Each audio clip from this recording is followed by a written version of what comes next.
The Galactic Union was vast, ancient, and arrogant.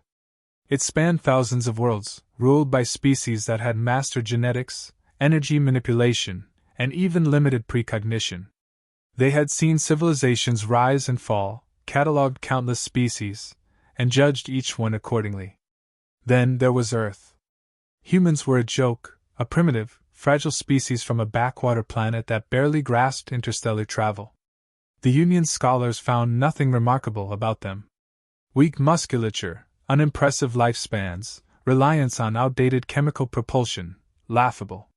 Their biology was inefficient, their technology crude, their history filled with chaos and war. The only thing worse than a useless species was an unpredictable one. The decision was unanimous. Humanity could join the Union, but only in the lowest capacity. Warriors? No. Diplomats? Certainly not. Scientists? Absurd.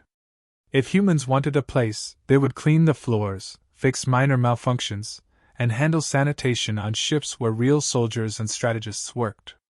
Elliot Carter stood among the first batch of human recruits aboard Vraxilin Prime, a battleship larger than Earth's moon. He and the others were given jumpsuits and toolkits, assigned to repair drones, and told to stay out of the way. They learned quickly. Not because they were ordered to, but because they had to.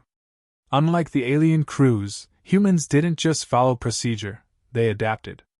While Union engineers would spend hours analyzing a fault, humans just fixed it. Duct tape, spit, and sheer stubbornness carried them through. The aliens never noticed. They never cared. Elliot had overheard them whispering once. If they disappeared tomorrow, nothing would change. Then war came. The Crax Dominion struck without warning. The Union had assumed their battle plans were flawless, their technology superior. But theory didn't survive first contact. The enemy's weapons overwhelmed energy shields, their jamming signals blinded Union ships, and their soldiers tore through defenses. Panic spread. Systems failed. And when the alarms blared aboard Vraxilin Prime, the chain of command collapsed. Elliot was in a maintenance corridor when the first explosion hit. Power flickered, gravity stuttered, and the intercom spat static. Union officers scrambled for orders. The battle computers, programmed for ideal conditions, offered no solutions. Elliot grabbed his comm. Control, we've got failing power on Deck 17. I can get it back up, but I need access to the relay. A crackling response came. Stay put. A repair team will handle it. He cursed. The repair team was a squad of aliens who followed strict protocol, which meant nothing would get fixed in time. Elliot wasn't about to wait. He pried open a panel, bypassed security, and manually rerouted power. The lights flickered back on. Then, he heard voices behind him. Two Union officers, their expressions caught between surprise and offense. You! One started, but before he could finish, another explosion rocked the ship. Elliot barely had time to register it before the emergency shields failed. The battleship lurched, a power surge knocking out navigation. Panic spread across the bridge.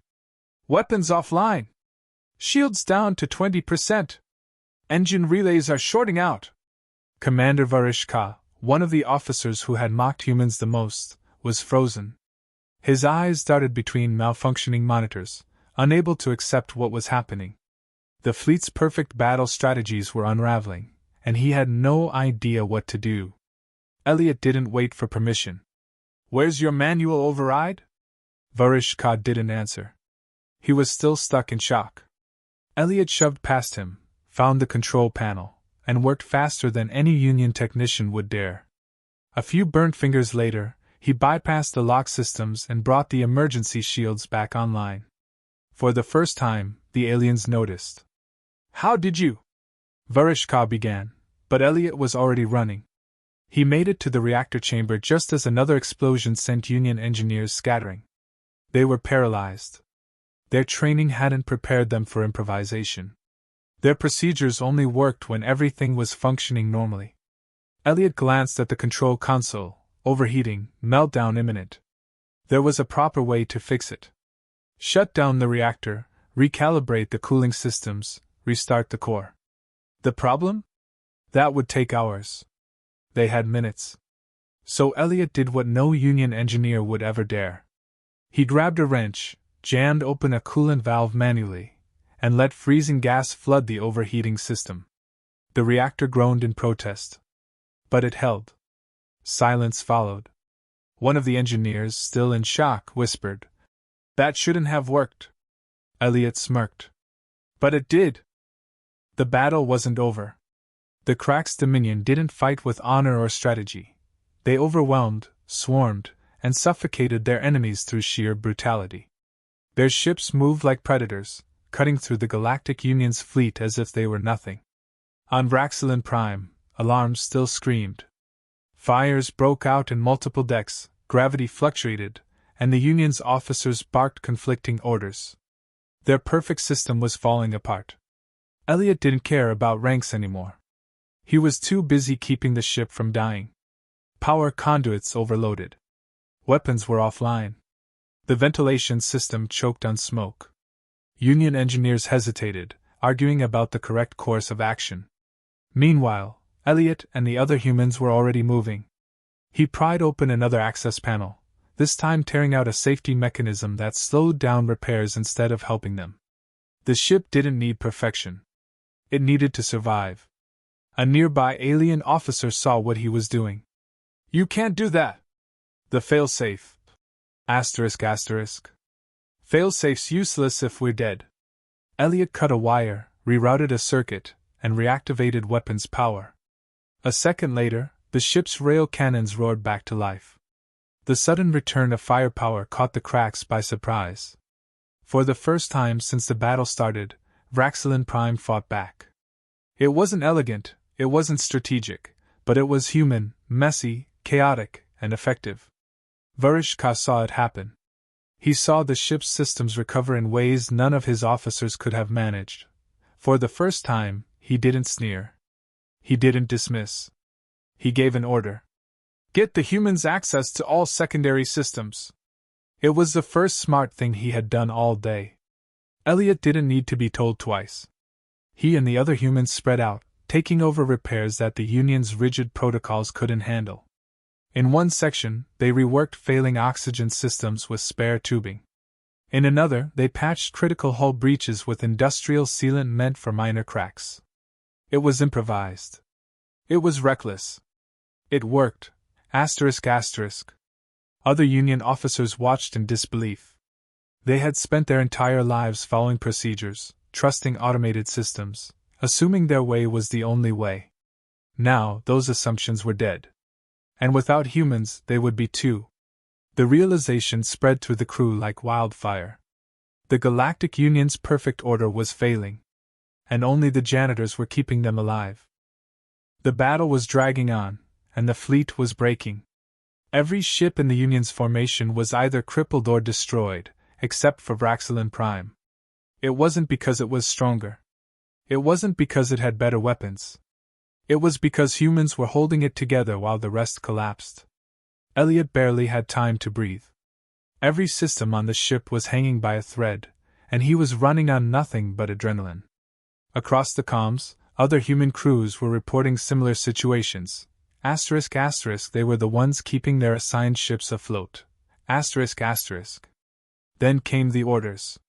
The Union's command structure, desperate and panicked, began demanding repairs from the humans.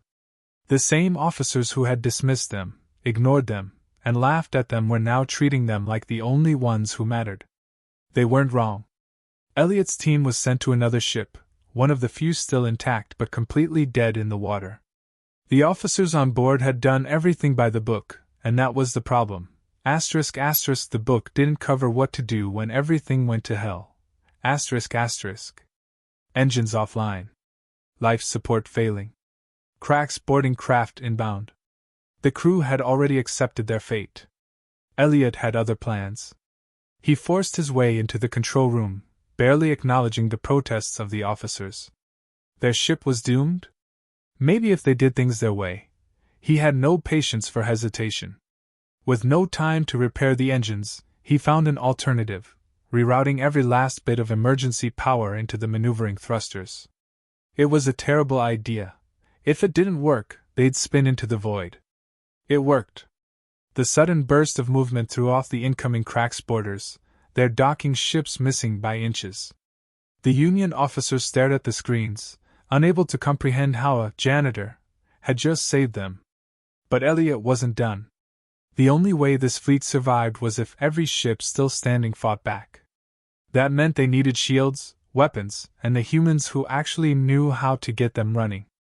Varishka, watching all of this unfold, finally spoke what none of the Union's officers had ever admitted before. Without them, we lose. And for the first time, a galactic Union fleet took orders from humans. The tide had turned, but the war wasn't over. The remaining Union ships were barely holding together, surviving only because humans had refused to let them fall apart. The cracks still had the numbers, still had the firepower, but for the first time, they were losing momentum. Elliot wasn't thinking about victory. He was thinking about keeping people alive. Every second brought a new crisis. Fire suppression systems failing. Reactor cores overheating. Automated targeting systems stuck in diagnostic loops. The Union's technology was advanced, but it wasn't built to handle this kind of sustained chaos. Humans were. Across the fleet, humans ignored protocol and found ways to make things work. They repurposed cargo bays into emergency power stations, used shuttle thrusters to adjust failing ship trajectories, and hotwired entire weapon systems to fire without the usual bureaucratic authorizations. The Union's officers had stopped protesting. They had stopped questioning. They had finally understood. Varishka sent an open transmission across the fleet. His voice was steady, but there was something in it that had never been there before. Respect. Humans, do what you must. The fleet is yours. That was all Elliot needed to hear. The battle wasn't won with superior firepower or strategy.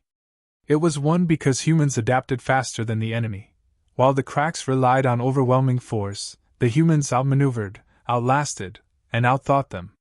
One by one, the Dominion ships broke apart. Then silence. The Union fleet, held together by the very species they had once mocked, was the last one standing. In the aftermath, the Galactic Union rewrote their rankings. Humans were no longer janitors. They weren't even just engineers. They were the ones who had saved the fleet. And the galaxy would never underestimate them again.